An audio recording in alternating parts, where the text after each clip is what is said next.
Mesdames, Messieurs, bonsoir et bienvenue à votre émission La Parole au quotidien. Toujours en notre compagnie, le curé du secteur Est de la MRC du Rocher-Percé, M. Serge Tidjani. Alors tout d'abord, bonsoir M. Serge. Bonsoir Mirko et vous qui nous écoutez, qui nous recevez chez vous. Bonsoir et une fois encore, joyeuse Pâques. Oui, joyeuse Pâques parce qu'on a fait une émission spéciale dimanche dernier qu'on a présentée en primeur sur les ondes de la télévision communautaire de Grande-Rivière.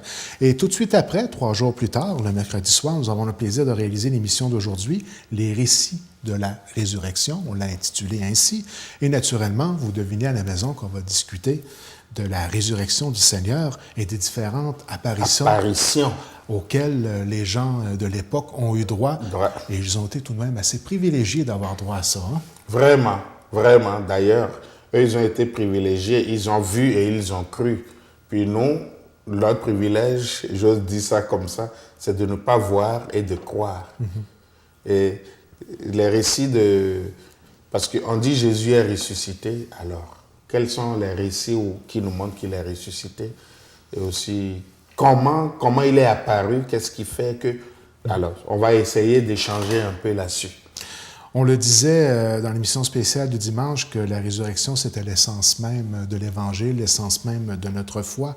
L'Évangile a commencé avec l'événement de la résurrection. Qu'est-ce que cela veut dire? C'est ça. Si vous prenez vos Nouveaux Testaments, si vous prenez les 4 évangiles, le dernier chapitre, ou les 2 derniers chapitres pour certains, ce sont eux qui nous parlent de la résurrection. Alors, c'est toujours important de se rappeler que quand les disciples suivaient Jésus, ce n'étaient pas des journalistes. Il n'y avait pas de caméras pour filmer, il n'y avait rien pour enregistrer ou noter. Mais ils suivaient Jésus et ils vivaient quelque chose avec lui, jusqu'au moment où on l'a arrêté, jusqu'à sa mort. Puis pour eux, tout est fini.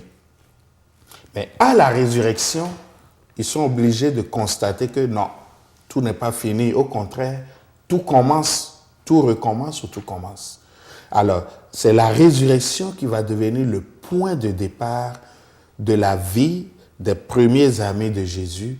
C'est l'événement de Jésus qui vient au milieu d'eux et d'ailleurs qui, à la fin de l'évangile, va les envoyer chaque fois à la fin des apparitions, va les envoyer, va leur donner des missions. C'est ça qui devient le point de départ. Alors les disciples de Jésus, les apôtres et toute la première communauté va partir de cet événement et refaire le chemin. Et c'est en ce moment que, avec l'événement de Pâques, ils deviennent des gens qui vont annoncer d'abord en premier lieu Jésus est ressuscité. Ça, c'est le message de l'évangile, le noyau de l'évangile. Et le noyau de l'évangile, plus tard, va être monnayé. Comment est-il ressuscité? Et ils vont raconter leurs expériences, chacun à son niveau. Mais comment a-t-il souffert? Ils vont raconter aussi sa mort et sa passion et sa mort. Comment a-t-il vécu? Donc, la bonne nouvelle du message de Jésus part de la fin. Et c'est la clé qui nous permet de lire toute l'histoire de Jésus, tous les évangiles et désormais toute la Bible. Tout cela sera lu à partir de l'événement de la résurrection de Jésus.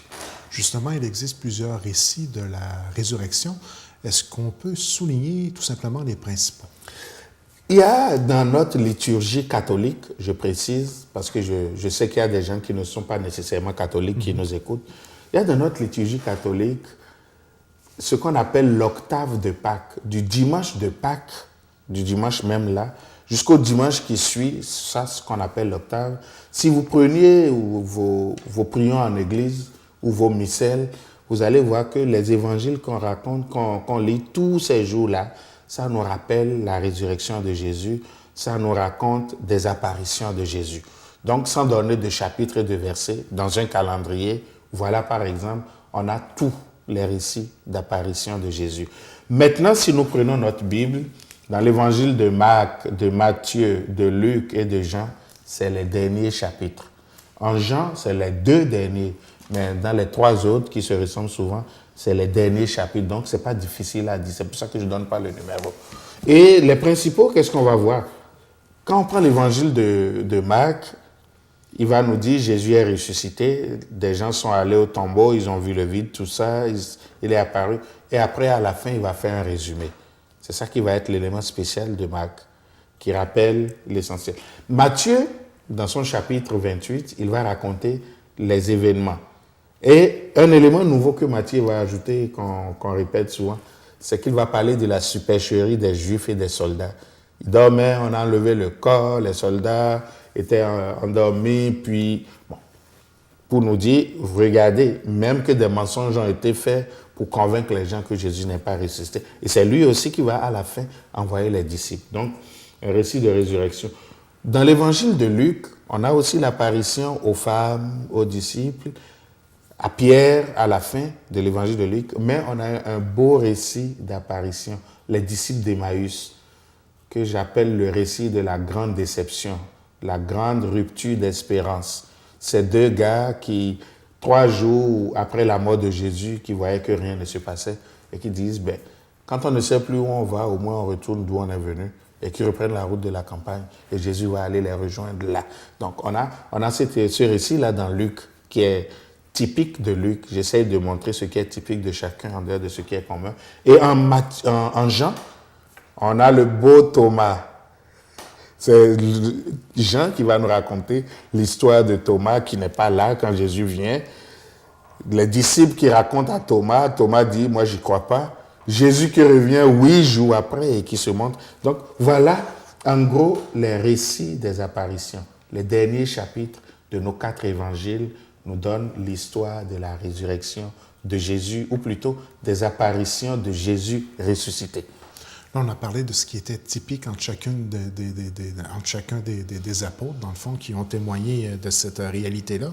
Mais il existe quand même un lien commun entre chacun des témoignages. Oui, justement, il y a toujours un lien commun et c'est ça qui nous fait que dans notre foi, malgré les divergences, j'allais même dire les contradictions qu'on peut retrouver d'un évangile à l'autre, en rentrant dans la dynamique de ce qu'il y a de commun, on comprend l'expérience que les disciples ont vécue. D'abord, le premier élément commun, c'est que quand les disciples sont là, il y a une absence, l'absence de Jésus. On va au tombeau, le tombeau est vide, il y a absence. Les disciples sont rassemblés dans une salle, ils ont tout fermé, Jésus n'est pas là, il y a absence. Donc le premier élément, il y a un vide, l'absence de Jésus. Et c'est au cœur de cette absence que Jésus vient se rendre présent. Il arrive là, les portes sont fermées et on le voit là. Marie-Madeleine est en train de pleurer, il voit un monsieur qui va s'identifier ainsi. Les disciples arrivent au tombeau, c'est des anges qu'ils voient et après ils vont comprendre que le Christ est ressuscité. Donc ça c'est important. Il arrive, il se rend présent, alors qu'on ne l'attendait pas. Et quand il se rend présent, il démontre, il s'évertue à leur démontrer que c'est bien lui, qu'il est vivant. Regardez-moi. Il y en a qui hésitent, il y en a qui doutent. Il va même souvent essayer de leur donner une preuve. On va voir dans un des évangiles, il va dire, c'est bien moi, touchez-moi. Un esprit n'a pas de chair, vous ne rêvez pas, sous-entendu. Donnez-moi quelque chose à manger, vous verrez. On lui donne du poisson, on lui donne du pain, pour montrer que c'est vraiment lui. Ou les disciples d'Emmaüs, eux, ne le reconnaissent pas. C'est quand il arrive et il s'assied à table avec eux, quand il partage le pain, là, leurs yeux s'ouvrent. Ils le reconnaissent. Donc, il y a toujours ça que Jésus, c'est comme s'il venait s'imposer à dire, ne doutez pas, c'est bien moi. Parce que les gars, il ne faut pas penser qu'ils étaient prêts à avaler tout ce qu'on leur disait. Mais quand Jésus apparaissait, il insistait beaucoup sur leur foi. Pour que vous puissiez reconnaître que c'est moi, il faut que vous croyiez. Et d'ailleurs, dans un des évangiles, je pense que c'est celui de Marc, il va leur reprocher d'avoir douté. Il va leur reprocher leur endurcissement. Alors que dans l'évangile de Matthieu, par contre, quand il arrive, ils sont tous contents, mais l'évangile va nous dire tout de suite, il y en a quelques-uns qui doutaient quand même. Donc, il ne faut pas penser que les disciples ont pris la résurrection de Jésus tout cru, là, j'allais dire comme des niaiseux qui ne savaient plus quoi faire. Et quand il se montre comme ça, il faut y croire, il faut y croire. Donc, on a la belle phrase à Thomas. Thomas, parce que toi, tu m'as vu, tu crois. Heureux ceux qui croiront sans avoir vu. Et un dernier élément qu'on retrouve toujours dans tous les récits des apparitions, c'est que Jésus n'apparaît pas juste pour apparaître, il les renvoie, il les envoie en mission. C'est pour ça que je disais tout à l'heure que la résurrection de Jésus, c'est le début. Dans l'évangile de Matthieu, il va leur dire, tout pouvoir m'a été donné, allez dans toutes les nations, faites des disciples, enseignez aux gens ce que je vous ai enseigné, baptisez-les, moi je suis avec vous tous les jours. Donc voyez-vous, ça fait que, voilà, n'importe quel récit que vous prendrez dans les trois communs souvent là, il y a toujours tous ces éléments. Quand Marie-Madeleine finit par reconnaître que c'est Jésus, elle reçoit aussi une mission. Elle va voir les disciples. Voilà ce qu'il m'a dit. Et donc Jésus, quand même les disciples d'Emmaüs, en plein cœur de la nuit, ils finissent par découvrir que c'est Jésus, ils reprennent la route.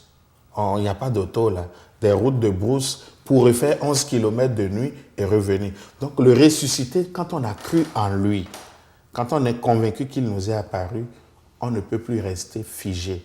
La résurrection implique un ordre de mission. Et là, on s'en va toujours pour aller proclamer la mission reçue.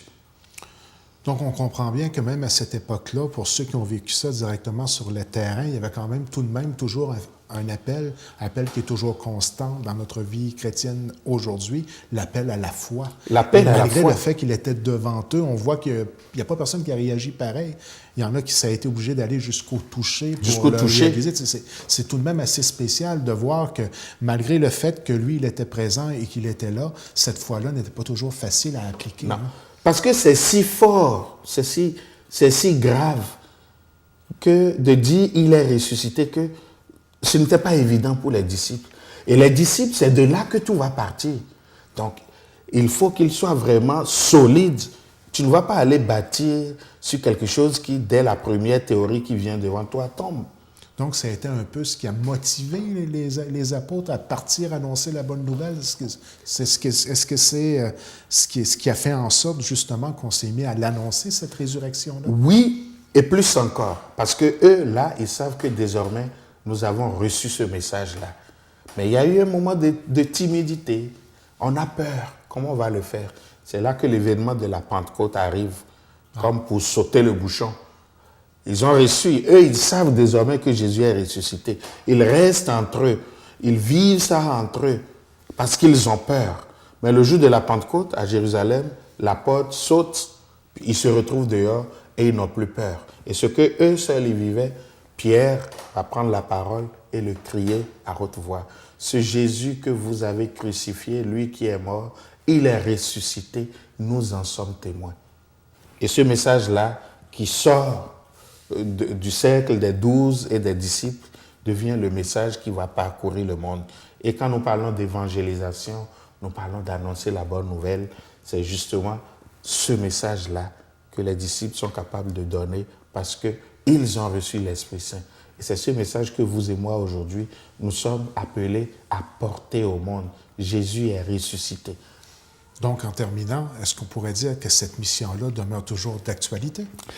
Elle reste d'actualité et j'allais dire absolument d'actualité. Si une église, si un chrétien, si un homme ou une femme de foi ne va pas proclamer que Jésus est ressuscité, il y a un problème, même pour une église. Quand nous disons que nous voulons apporter la bonne nouvelle à aller apporter, c'est de dire Jésus est ressuscité. Notre Bible, là, c'est le message premier. Et dans mon monde, si Jésus est ressuscité et que je suis un missionnaire de ça, je le dis, mais j'en vis. Je vis de cela.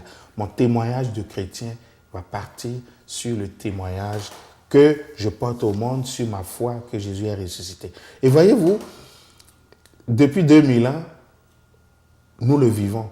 Et nous, ici, on est dans un monde où nous parlons de liberté d'expression et de liberté de religion, où parfois, peut-être, vivre notre foi, c'est devenu si banal qu'on ne voit pas l'impact.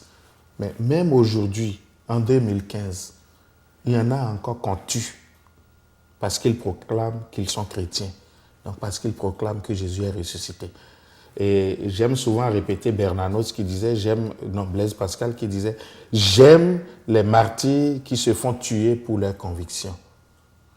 que ce soit Pierre, que ce soit les 12 disciples au début, les 12 apôtres, ils se sont fait tabasser, ils se sont fait enfermer en prison, ils se sont même fait tuer pour proclamer ce message-là.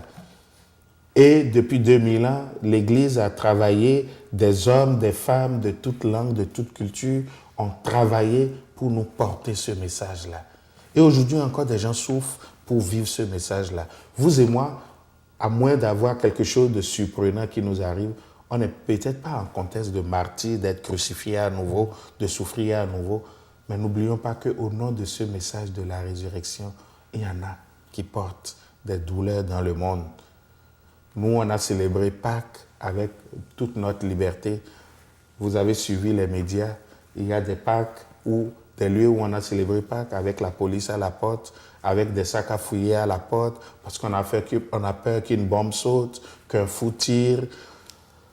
Alors, tout ça, ça nous rappelle à notre foi. Soyons attachés à Jésus ressuscité. Et donnons la caution de notre foi à cet événement. Et en donnant la caution, passons à l'action. Que toute notre vie désormais soit une vie modulée sur la résurrection de Jésus. Une vie de mission où la joie d'avoir cru, la joie d'avoir une vie dans notre vie nous conduit à aller vers les autres, porter un message de joie, un message de salut, un message de foi. Et voilà.